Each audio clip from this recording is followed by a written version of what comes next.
Ale, ale, ale, ale, ale, Zaragoza, ale, ale.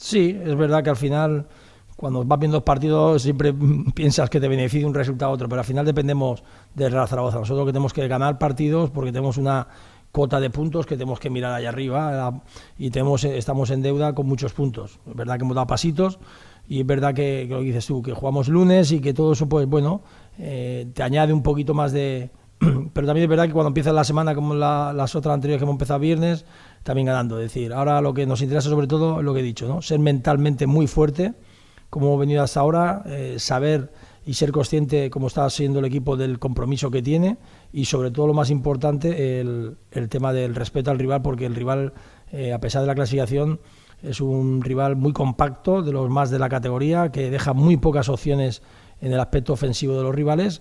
Y bueno, vienen también ellos con buena dinámica con esa victoria que han logrado en la última jornada.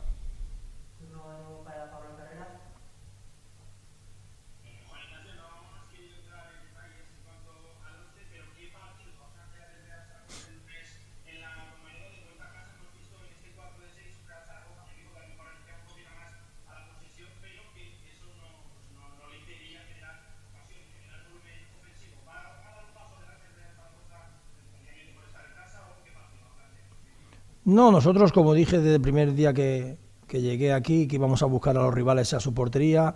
El Alcorcón es un equipo que manifiesta mucho más ataque directo, es un equipo que manifiesta mucho segunda jugada, que es un equipo que sus repliegues, como he dicho anteriormente, es compacto y deja muy pocos espacios, nos dará muchas veces el balón para intentar robarnos y salir a la contra. Todos esos parámetros que se van a dar del partido tenemos que saber jugar con ellos y sobre todo darle mucha velocidad al juego, para generarle pues esos espacios que muchas veces el rival te impide con su juego. Espero eso, más que lo que nosotros podamos hacer Real Zaragoza, espero un rival pues bueno, crecido con esos 3 puntos, con la situación que se encuentra y sobre todo que nos va a poner la cosa muy difícil, lo tengo clarísimo.